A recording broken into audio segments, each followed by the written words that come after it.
Eu saúdo os irmãos com a graça e a paz do Senhor Jesus Cristo. Amém. Irmãos, gostaria de reafirmar a minha alegria e satisfação de estar aqui novamente. Essa igreja que é pastoreada por um colega e amigo, reverendo Zé Maurício Nepomuceno. Estou revendo o irmão Carlos Gaineto também.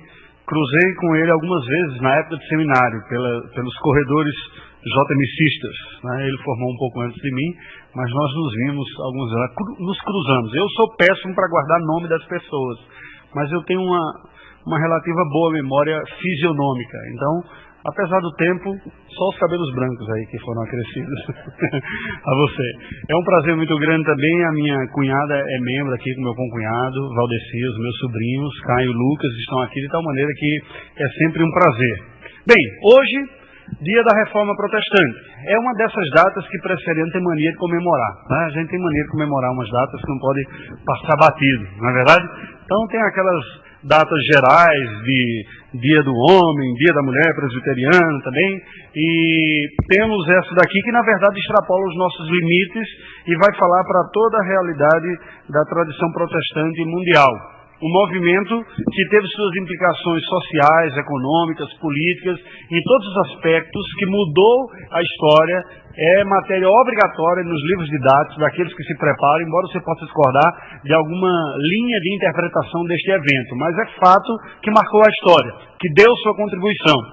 E o que nós fazemos nesta data propriamente não pode ser exclusivamente lembrar de um evento, não pode ser. Como nem a ceia para nós é um simples memorial, embora seja feita em memória de Cristo, mas para nós reformados é mais que isso, é um meio de graça. Uma data, ela tem o seu lugar devido à sua contribuição. Se nós podemos falar que a Reforma Protestante foi uma realidade que teve implicações para toda a vida das pessoas que a abraçaram, começando de sua fé, nós temos que firmar com certeza de que o carro-chefe, a locomotiva que produziu todo este movimento de transformação mundial, porque teve implicações gerais e universais, tem a experiência espiritual ou a veia religiosa como fator condutor. Mas de uma forma muito apropriada, representando o que diz o Espírito bíblico e a palavra de Deus, não houve uma diferença, uma separação, uma dissociação entre aquilo que se acredita sobre Deus e sua fé e a vida. E por isso foi tão poderoso. E por isso continua sendo poderoso, porque esta é a vontade de Deus. Quando entendemos sua vontade, ela afeta a nossa vida. Estes homens que estiveram à frente deste movimento, Martinho Lutero, João Calvino, John Knox, Beza e tantos outros reformadores, o Zwinglio, foram pessoas, acima de tudo, usadas por Deus como instrumentos da divulgação da verdade da palavra do Senhor. O pastor de vocês, reverendo Maurício, está pregando um dos solas aí na igreja, né? Aproveitaram os 5 domingos, colocou um sola cada um. Eu disse, não sobrou sola nenhuma para mim, só sola de sapato, se fosse falar assim, né? Ele disse, quem podia estar pregando um sola também era o Fernando Henrique, que perdeu a sola de sapato nesses dias, caminhando no centro da cidade, né? Mas esses solas aqui vêm do latim, são expressões latinas que mostram pilares da reforma protestante, verdades. E a mais fundamental de todas, a sola básica, e nesse sentido, se você quiser, a sola de sapato sobre a qual foi construído todo esse edifício, é a sola Escritura. Parte da Escritura Sagrada, todo o ensinamento que construiu este movimento poderoso de transformação mundial que é o movimento da Reforma Protestante, como pregação da Palavra de Deus. Essas pessoas eram pregadoras, mas essas pessoas também foram marcadas por uma vida de oração. Nos dizem os biógrafos de Lutero e de Calvino, de Lutero particularmente, quando ele diz, quando a minha agenda está muito cheia, eu tenho muito que fazer, neste dia eu ainda levanto mais cedo para orar ao Senhor. Não é? Que é uma lição tremenda para nós, confesso para mim, que preciso melhorar bastante nesse aspecto. E nesta noite, queridos, eu gostaria de compartilhar esse desafio deste projeto de Deus para a nossa vida, desta vida que o Senhor tem para nos comunicar, desta experiência vigorosa com o Senhor, da vida plena que Cristo tem, mas a partir desta preocupação de oração, a partir deste tom que esteve presente nesses heróis e que tem estado presente em todas aquelas pessoas que têm sido instrumentos especiais nas mãos de Deus, gente com sensibilidade espiritual, para não apenas aprender a verdade do Senhor, mas cujo coração se sente afetado, se sente despertado, se sente incomodado para ser usado por Deus. E por isso mesmo, dobre os joelhos em oração e ora. Um dos aspectos que tem chamado a minha atenção constantemente na palavra de Deus tem sido essa preocupação pastoral expressa nas orações do apóstolo Paulo. Eu lhe convido para abrir a sua Bíblia na carta do apóstolo Paulo aos Colossenses nesse instante, para que nós acompanhemos a oração do apóstolo Paulo pela igreja de Colossos. Não foi a igreja que ele plantou, muito provavelmente Epáfras tem sido o plantador desta igreja, que está na ilha de Colossos. E ele então se dirige a esta igreja, num primeiro momento se apresentando, depois apresentando os motivos de gratidão a Deus, nos versos de 3 a 8. Ele agradece a Deus pelas graças eternas e os frutos desta graça presente na vida dos irmãos colossenses. E depois, a partir do verso número 9 até o verso número 12, ele apresenta os seus motivos de oração por esta igreja, a igreja dos colossenses. Vejam que era uma igreja que ele conhecia, sabia que já estava experimentando a graça de Deus. Por ser igreja, eram pessoas que já foram alcançadas por esta graça, que já estavam experimentando esta graça em sua própria vida, mas ele pede por algo a mais. Ele está orando por um desenvolvimento. E precisamente é sobre isso que nós vamos olhar nesta noite, com a leitura e a exposição dos versos 9 adiante. Mas antes eu peço que você curva a sua cabeça, vamos ter uma palavra de oração. Deus bendito, nós estamos diante da Tua presença, te agradecemos pela oportunidade de prestarmos culto a Ti, Senhor. Te louvamos por estarmos nesta casa de oração, pela liberdade que temos de nos dirigir aqui e neste lugar prestarmos culto, louvor e adoração a Ti. Nos lembramos pelos nossos irmãos que têm dificuldades pelo mundo afora de se expressarem tão livremente assim como cristãos. Intercedemos de uma forma especial nesse instante pelo trabalho missionário do reverendo Giancarlo, que de alguma maneira é filho desta igreja e que tem um propósito de alcançar curdos para Ti, Senhor, numa região do mundo onde há tanta perseguição à exposição do Evangelho. E neste momento pedimos sobre nós a graça iluminadora do Teu Espírito, em nome do Senhor Jesus. Amém, Senhor Deus. Amém. O apóstolo Paulo, que serve de inspiração e de modelo para muitos pastores, confesso que para mim serve também. Eu tenho como lema do meu ministério um dos versículos que Paulo fala sobre o seu próprio ministério. Mais adiante eu poderia até compartilhar, o farei no próprio primeiro ponto da mensagem. Era um homem que nós poderíamos dizer que, dentro da perspectiva que eu tenho ao avaliá-lo e estudar o que a Bíblia fala a seu respeito, une o que nós poderia chamar de uma visão equilibrada e plena do ministério. Porque o apóstolo Paulo é alguém que tem um conhecimento teológico profundo, preciso, tem boa doutrina, bom ensinamento, mas isso vem aliado com dedicação, com suar a camisa, colocar a mão na massa, pisar no barro e também dobrar os joelhos diante do Senhor em oração. Não é aquela pessoa que faz uma coisa ou outra. Ele não cai naquela tentação de procurar se destacar num aspecto como aqueles atletas que até em desenho mostra aquelas pessoas extremamente musculosas numa parte do corpo, mas com os membros atrofiados em outras. É alguém que procura viver plenamente o que a palavra de Deus tem a nos dizer. Por isso ele pode ser destacado pela sua contribuição teológica, por isso ele é mais conhecido. Mas é impressionante também a sua sensibilidade espiritual presente em suas orações. E nós percebemos isso aqui nesta oração como esse primeiro aspecto, a sua primeira preocupação, está descrita no verso número 9. Quando ele olha para aquela igreja em Colossos, o apóstolo Paulo pede por uma coisa, ele pede pelo pleno conhecimento da vontade de Deus. Olha como nos diz a palavra do Senhor. Por esta razão também nós, desde o dia em que o ouvimos, não cessamos de orar por vós e de pedir que transbordeis de pleno conhecimento da sua vontade, em toda sabedoria e entendimento espiritual.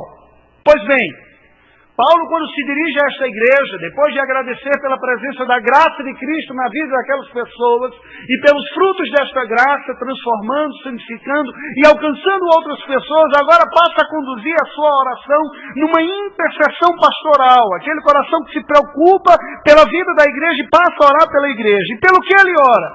Ele diz, olha, desde o dia em que ouvimos, desde que tomamos conhecimento do que Deus estava fazendo entre vocês e na vida de vocês, porque Deus apenas iniciou uma obra gloriosa na vida de vocês, nós temos passado a orar e a pedir para que vocês sejam plenificados no conhecimento da vontade de Deus. Desde aquele dia, não cessamos de orar. Estamos orando por vocês, diz o verso 9. E de pedir, estamos pedindo. O verbo que aqui está escrito não fala simplesmente de uma oração que você lembra e faz. Às vezes os membros da igreja nos abordam na porta da igreja após o culto e dizem: pastor, ore por nós, ore por mim, que está acontecendo isso, aquilo, outro. E às vezes é muita gente, né? Você vai cumprimentando, eu digo: olha, se pedir mais que 2, eu não consigo lembrar da oração. E algumas vezes eu cheguei a orar com uma pessoa ali mesmo: faz um pit stop a fila aí, vamos orar agora, Senhor abençoe, porque eu não vou conseguir lembrar ao longo da semana. Só que o apóstolo Paulo não está falando dessa oração pontual, que você marca e pronto, já orei, cumpri o meu papel. Ele está falando dessa preocupação que leva a ficar intercedendo constantemente, orando e pedindo. E pelo que ele pede? Esse povo que já conhece a Deus, ele diz: para que transbordeis de pleno conhecimento da vontade do Senhor.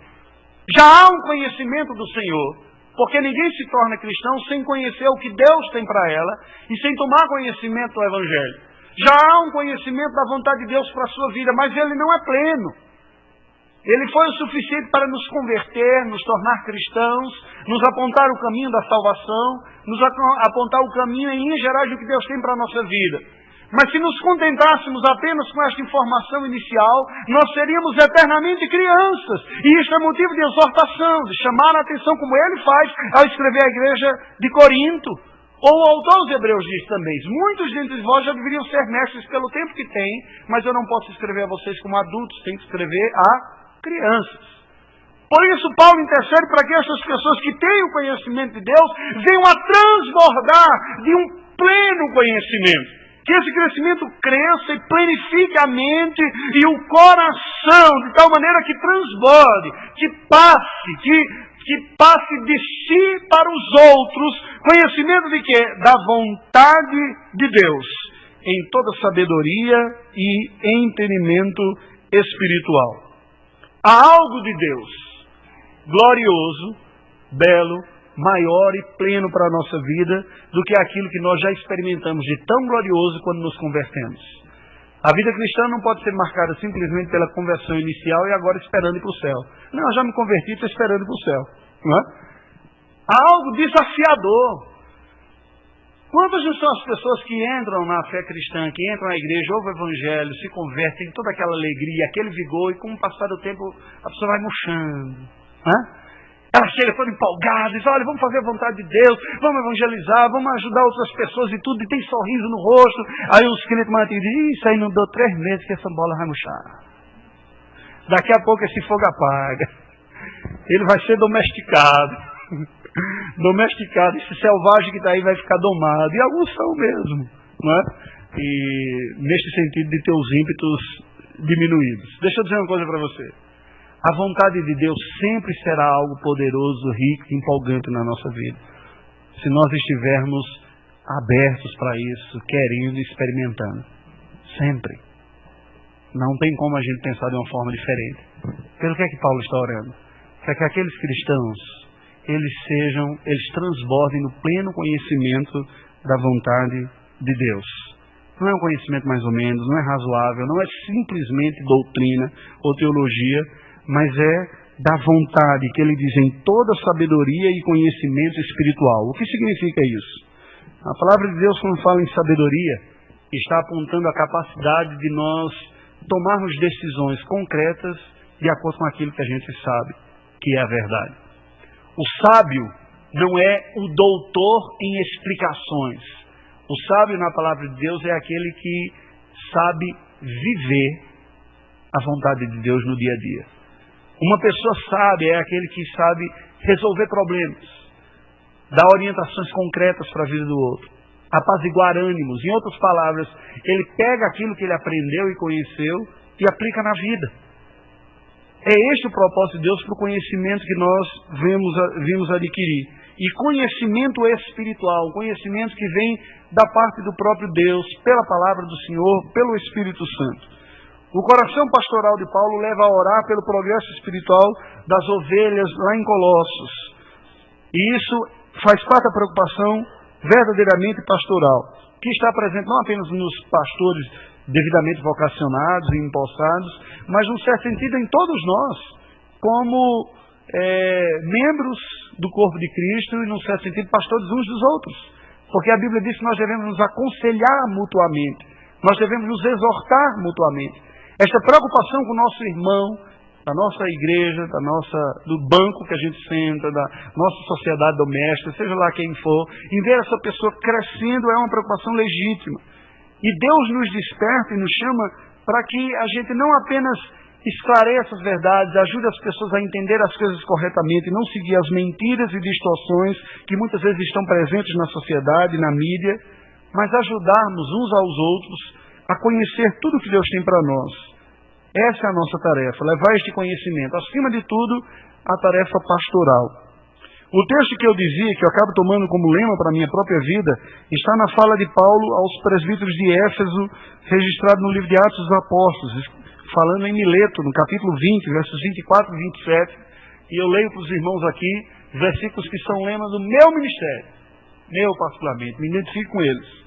Diz assim: porém, em nada considero a vida preciosa para mim mesmo, contanto que complete a minha carreira e o ministério que recebi do Senhor Jesus para testemunhar o Evangelho da graça de Deus, porque jamais deixei de vos anunciar todo o desígnio de Deus. Em nada considero a vida preciosa para mim mesmo. Mas talvez por isso que no capotamento eu fiquei tão tranquilo. A vida não é preciosa para mim. Mas nos diz que, conquanto que eu cumpro o ministério, o Senhor ainda tem uma coisa para fazer aqui. Então o Senhor nos preservou em algum sentido. Veja que essa preocupação está no coração do apóstolo Paulo, não é? E ele diz assim: tenho isso aqui. E esta é uma preocupação que deve estar presente também no nosso coração e no coração de todo aquele que for chamado e tem a sensibilidade para ajudar uma outra pessoa. Eu me lembro de uma ocasião que eu recebi um e-mail. Já estava aqui pastoreando em Suzano, e uma pessoa que eu tive a oportunidade de acompanhar lá, em Belo Horizonte, mandou um e-mail para mim dizendo: pastor, está marcado, fui recebido como membro da igreja recentemente, e agora já estou participando da SAF, uma senhora falou, todo empolgado. Eu fiquei muito feliz porque mesmo não tendo visto esse progresso os dias em que lá estava, eu pastoreava em Belo Horizonte antes de vir para aqui, para Suzano, mas aquelas sementes, elas deram fruto e depois apareceram. E como traz uma alegria para nós, quando a gente percebe que de alguma maneira a gente colabora e contribui para o crescimento espiritual de alguém. Não é verdade? Não é um privilégio só de pastor não, queridos. Isso é um privilégio de todo cristão que se prontifica a ser esse instrumento na vida de outras pessoas. Mas por outro lado, eu gostaria de encorajar vocês: apoiem, incentivem, orem e cobrem do pastor de vocês que ele alimente vocês espiritualmente. Pastor, você foi colocado aí para alimentar a gente, para nos dar conhecimento de Deus. Experimentem isso dele. Tirem suas dúvidas, aconselhem, façam o que precisarem nesse sentido. Não se contentem com pouco. Busque crescer no conhecimento da vontade de Deus. Busque encher a sua alma da alegria do conhecimento do Senhor e do serviço a Ele. Desenvolva um senso crítico da fé. Ouça as mensagens, os estudos, analisando, para que você saia daquela condição rasa, superficial de conhecimento e passe a ter um conhecimento mais rico, mais denso. E busque na sua vida desenvolver essa sabedoria, esse conhecimento espiritual. Senhor, como é que isso vai afetar a minha vida? Como é que isso vai afetar o meu relacionamento? Como é que eu vou levar isso daqui para o meu trabalho, para a minha faculdade, para a minha família? A segunda preocupação de Paulo está descrita aí no verso número 10. Ele vai pedir agora pelos frutos deste conhecimento. Veja que se em primeiro lugar ele pede pelo pleno conhecimento da vontade de Deus, não para no conhecimento. Para que a gente quer ter um conhecimento pleno? Certamente não é para nos tornarmos seres de cérebros dilatados como esses ETs de filmes de ficção. Já percebeu que todos esses ETs de filmes de ficção, eles são os cearenses assim, né? Bem capaz. Eu falo muito à vontade porque nós somos vizinhos de quintal, né? As pessoas olham para mim e você é cearense? Eu digo, não sou não. Não são essas pessoas que têm um grande cérebro intelectual, não é essa a ideia. Há um propósito de Deus em que nós conheçamos a sua vontade. Olha o que nos diz o verso número 10. Ele diz, a fim de, ou seja, essa é a finalidade deste conhecimento, a fim de viverdes de modo digno do Senhor, para o seu inteiro agrado, frutificando em toda boa obra e crescendo no pleno conhecimento de Deus. Há um propósito, nós aprofundarmos o nosso conhecimento da vontade do Senhor. E o propósito que a Bíblia nos diz aqui, pelo qual Paulo está orando, é que essas pessoas conheçam plenamente o que Deus tem, a fim de que eles vivam de um modo digno do Senhor. O conhecimento que Deus requer de nós é um conhecimento que nos ajude e nos capacite a viver de forma a honrar a Deus com a nossa vida, com as nossas escolhas, com as nossas decisões, com as nossas atitudes. Gente, é aquela ligação imediata entre o que eu aprendi e o que eu estou fazendo com aquilo que eu aprendi. O que eu aprendi da vontade de Deus vai afetar a minha relação com os colegas no trabalho. Vai afetar a minha relação com o meu cônjuge, com os meus filhos, com os meus vizinhos. Nós precisamos conhecer, nos diz a Bíblia, a fim de vivermos dessa forma digna, de tal maneira que vivamos para o inteiro agrado do Senhor. Uma vida digna do sobrenome de cristão. Conhecer para viver. E assim frutificando em toda boa obra. Nós não podemos escolher. Às vezes nós somos tentados a escolher. Não, eu quero frutificar só nisso aqui. Pastor, o meu negócio é só doutrina. As outras coisas, eu não sirvo para ajudar ninguém, eu não sei orar, eu não sei evangelizar, não sei caminhar pelo meio da rua e cumprimentar ninguém, não sei nem dar bom dia para o povo. Só me pergunta dúvida teológica, é só o que você responder. Não é assim. Nós não somos chamados para ser pessoas que se desenvolvem demais numa área e ficam com as outras atrofiadas. Eu me lembro quando fui uma vez, numa das férias, lá em João Pessoa, a capital do meu estado, e nós fomos numa praia do Rio Paraíba lá, na praia do Jacaré, que dizem que é bonita e tal. E eu estava observando os crustáceos que tem naquela praia lá, os caranguejinhos pequenininhos. E tem uma característica interessante. Alguns caranguejos de mangue, eles desenvolvem uma certa anomalia. Uma das patas cresce muito. Aquela pata maior, que é a que você ainda consegue pegar uma carninha que você vai comer, né? Umas crescem tanto que chega a ficar maior do que o próprio corpo central do caranguejo, né? E eu olhava e dizia, mas que aberração é essa? E eu pensando, isso deve ser uma aberração genética. Né? Nas minhas especulações aqui, isso deve ser alteração por causa do lixo que está alterando a genética do caranguejo, coisa desse tipo, assim. Porque é estranho aos olhos você ver uma coisa dessa. O natural é que nós nos desenvolvamos proporcionalmente, não é verdade? Quando umas células do nosso organismo começam a se multiplicar desproporcionalmente, isso é conhecido como câncer. Não é verdade? Multiplicação desenfreada de algumas células, sem controle. Quando Paulo ora por nós, ele diz, olha, este conhecimento, ele vinha dar um fruto para que nós glorifiquemos ao Senhor com toda boa obra. Nós não podemos crescer demais uma área e ficar atrofiado em uma outra. Nós temos que experimentar essa vontade de Deus para toda a nossa vida. E essa é uma preocupação legítima, espiritual, pastoral com o nosso próximo, com o nosso irmão. Havia essa preocupação no coração de Paulo, como há essa preocupação no coração de todos aqueles que têm sensibilidade pastoral. Nos leva a orar para que os nossos irmãos apresentem esse fruto do conhecimento do Senhor. Nós não podemos ser omissos. Eu me lembro que o reverendo Lloyd Jones, ele dizia o seguinte, todo pastor tem dois grandes desafios no seu ministério. O primeiro deles é ensinar a doutrina correta aos fiéis, para que eles creiam de acordo com a palavra de Deus. Mas o segundo desafio é conduzir esses mesmos fiéis à prática daquilo que Deus lhes ensina. Conhecer e praticar. É isso que Deus quer para nós. Deixa eu dizer uma coisa para vocês, meu querido. O que é que Deus está dizendo para nós essa noite? Quando você é exortado pelo púlpito, quando você é exortado pelo estudo, quando você é exortado pela palavra de Deus, não se sinta ofendido, não. O pastor está bravo com você, não. É Deus que está lhe chamando a você frutificar em toda boa obra. É natural que a gente goste de ouvir aquelas mensagens que falam dos aspectos positivos a nosso respeito, né? E é natural que uma mensagem que nos confronta possa nos incomodar no primeiro momento. Mas deixa eu dizer uma coisa para você. É Deus lhe chamando para você melhorar nessa área. Você não pode se furtar, se sentir ofendido, nada disso.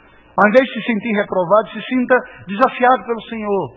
Entenda que Deus está lhe chamando a que você frutifique nesta área que você está sendo exortado. Entenda que é o amor de Deus para com você, que não quer ver você deficiente em uma área, mas está lhe chamando para que você frutifique em tudo. E aí nós precisamos também ter humildade para analisar cada área de nossa vida e perceber onde é que a gente está falhando. Porque falhamos, não é verdade? Falhamos. Eu falava com a minha cunhada há pouco, a minha esposa aproveitou essa ocasião do feriado e viajou com os meus filhos para rever alguns parentes lá do sul de Minas. Aí eu mandei um torpedo para ela, não um torpedo romântico, né? Tem que gostar de eu te amo, eu vou morrer se você não chegar logo, algumas coisas assim. Não foi disso, eu simplesmente disse o seguinte: eu sou melhor com você. Você me faz alguém melhor. Isso é uma conclusão que eu tenho chegado ao longo da vida. A minha esposa me faz melhor. Eu sou pior sem ela. Ela me ajuda nas minhas deficiências. Isso é um dos propósitos do casamento, a gente ajudar o outro na deficiência. Quando Deus nos exorta, Ele está nos chamando para ser alguém melhor. Ele está nos ajudando em nossa deficiência, para que a gente supere aquilo e frutifique em toda boa obra. A terceira preocupação de Paulo, verso número 11. Ele ora agora pelo poder de Deus. E veja como essas coisas se interagem, porque esse próprio fruto afeta o nosso conhecimento, porque ele diz: ir crescendo no pleno conhecimento de Deus. Mas ele continua e diz: sendo fortalecidos com todo o poder, segundo a força da sua glória, em toda perseverança e longanimidade com alegria. Temos aprendido de Deus, temos sido chamados e exortados pelo Senhor para frutificar em toda boa obra. Aprendemos, reconhecemos as áreas em que somos falhos, fracos, mas nos falta muitas vezes o poder para mudar ali. Quantas vezes você não passou por uma situação como essa? Eu sei onde eu estou errando, eu tenho aprendido na vontade do Senhor, mas eu não consigo melhorar. Então Paulo ora aqui para que o Senhor Deus nos capacite, nos fortaleça com todo o seu poder.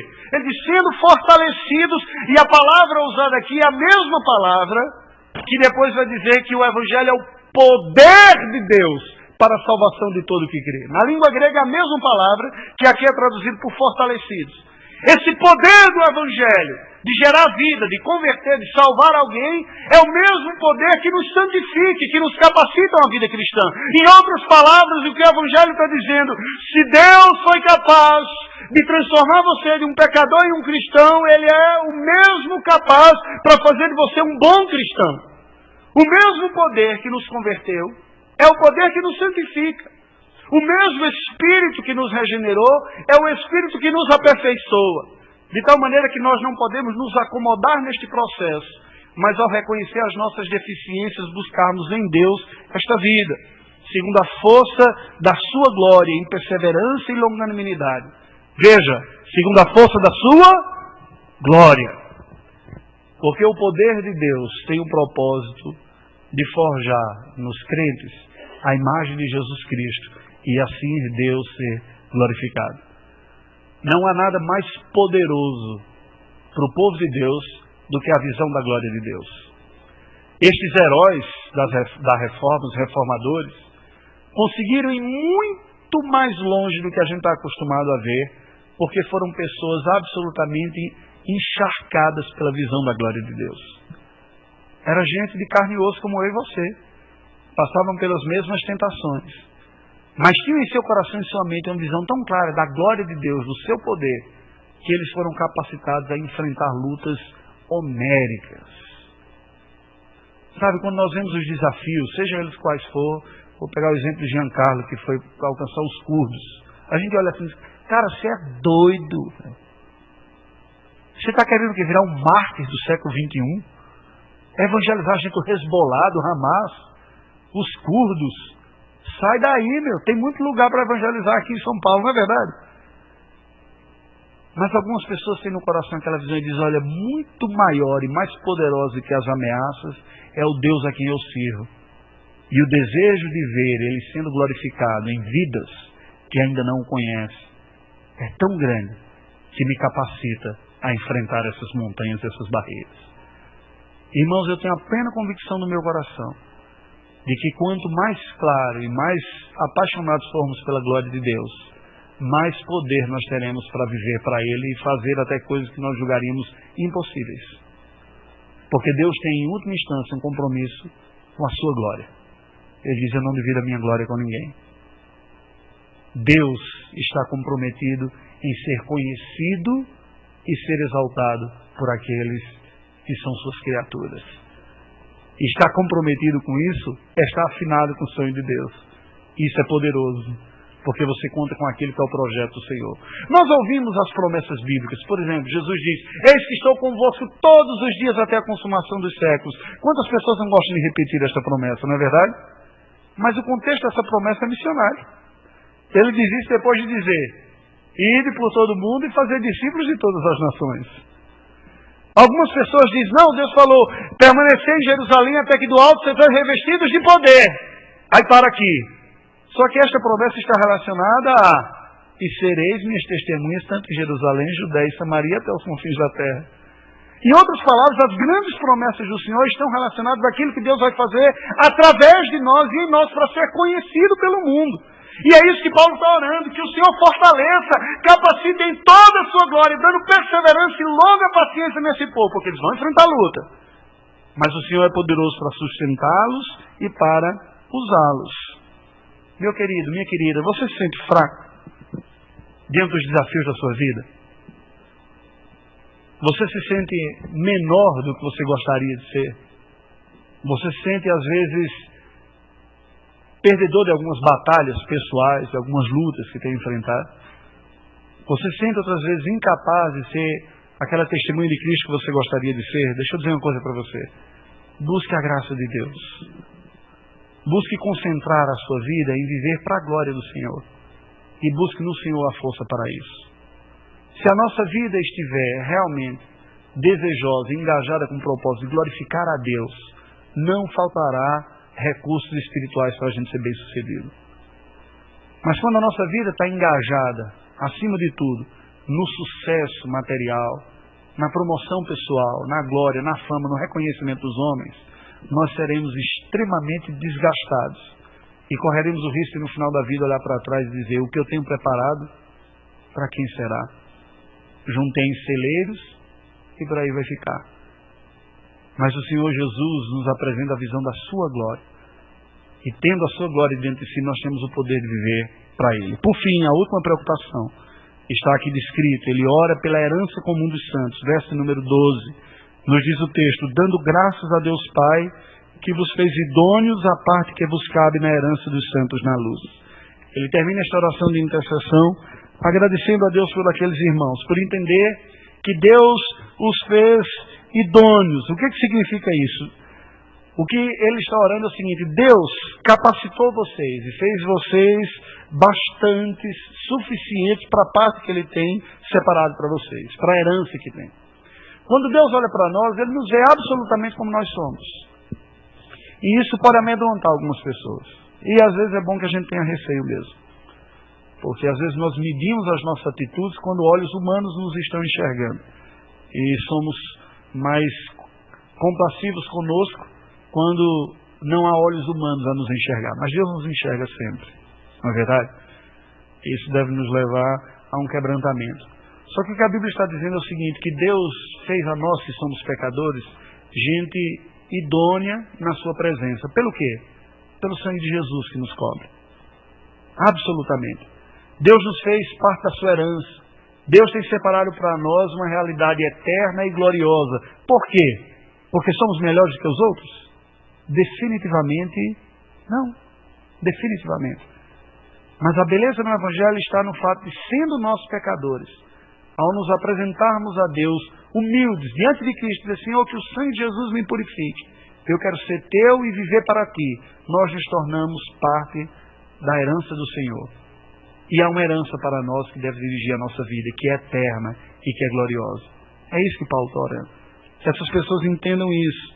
E entendam que Deus os capacitou e os fez suficientes para esta partilha que está reservada aos santos na luz. A herança que nós devemos correr atrás, propriamente, é esta herança eterna, gloriosa e santa no Senhor, justa e pura.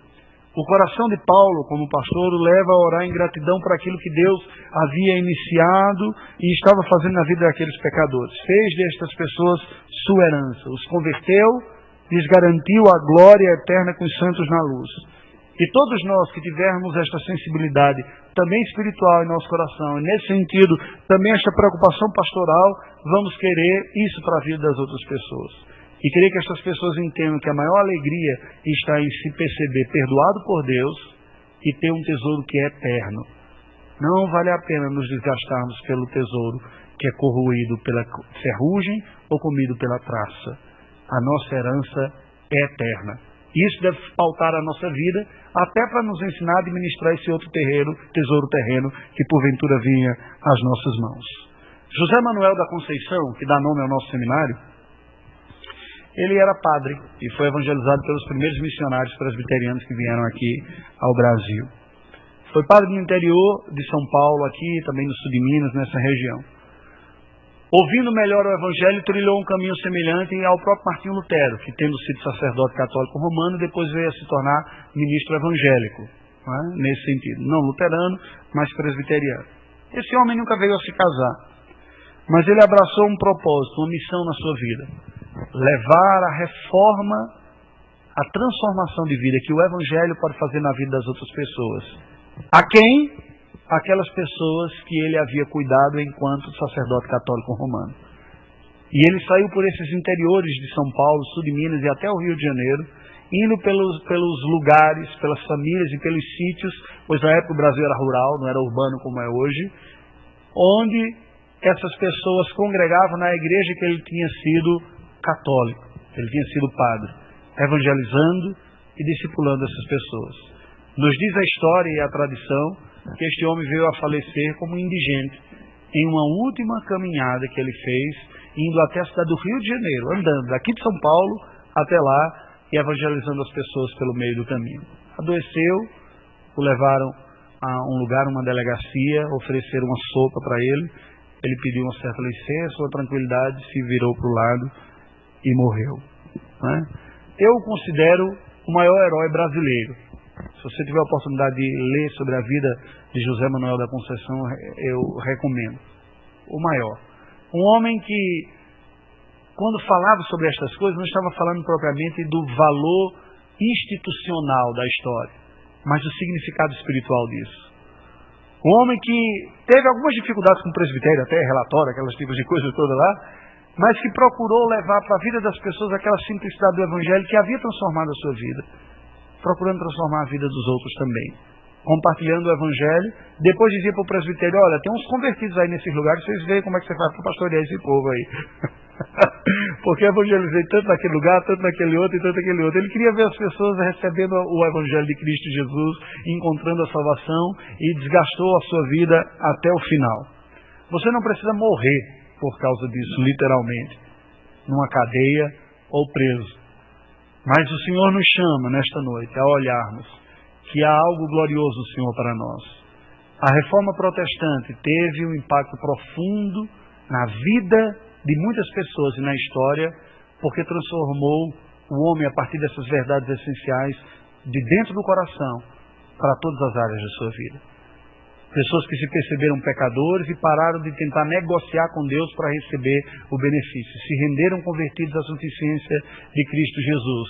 Se abriram para a vontade de Deus na sua palavra, procurando conhecer e reformular, consertar tudo na sua vida de acordo com a vontade do Senhor, na sua força e no seu poder, porque não está em nós o fazer isso, mas está em Deus.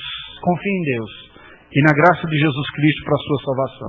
Lembre e construa a sua vida não como escravo desses bens materiais, mas em função dos gloriosos bens eternos. Aprenda com os santos no passado. Comemore a reforma protestante não só como uma data religiosa, mas como um movimento de transformação espiritual e mudança. E por fim, eu me lembro que eu dizia a algumas pessoas o seguinte, com relação a isso, que a oração pastoral que a gente vê de Paulo aqui, muito nos ensina. Algumas pessoas chegam a nós como pastor e dizem: pastor, ora por mim, por isso, aquilo, outro, porque a oração de pastor é oração forte, né? E até hoje eu não sei o que danado é esse tal de oração forte, porque eu garanto uma coisa para vocês: a minha oração não tem o poder de ressuscitar mortos, não tem o poder de curar enfermos, não tem o poder de fazer dinheiro aparecer em conta, não tem o poder de resolver briga de casal, não tem o poder de resolver esses problemas instantaneamente. Mas a minha oração é essa que eu vejo nesse texto aqui, e que me busca manter-me focado e animado, pregando a palavra de Deus e orando, para que aquelas pessoas que passem por mim cresçam no conhecimento glorioso do Senhor, como Paulo aqui o fez. Este é o meu desejo e a minha oração para a vida de vocês também. Curva a sua cabeça, vamos orar ao Senhor. Deus bendito, nós louvamos o teu nome nesta noite. Te louvamos porque o teu conhecimento é fruto da tua graça e do teu Espírito a nós. Te louvamos pelo testemunho da tua palavra e oramos para que o Senhor nos dê este conhecimento glorioso e poderoso do Senhor, que transforma a nossa vida, que nos capacita e que nos usa para o louvor da tua glória. Abençoe ricamente esta igreja e o ministério que aqui tem sido desenvolvido. Abençoe a vida e o ministério pastoral do reverendo Zé Maurício, do Carlos Gaineto também, que virá o próximo ano, todo o conselho, a junta diaconal e a vida de cada irmão, Senhor Deus, para que cada um de nós cresçamos no teu conhecimento. Perdoa-nos, purificando-nos pelo sangue de Jesus, capacite-nos e use-nos como pessoas que têm sido reformadas e transformadas pela tua palavra, para também abençoar tantos outros que estejam próximos a nós. Oramos em nome de Jesus. Amém, Senhor Deus. Que Deus nos abençoe.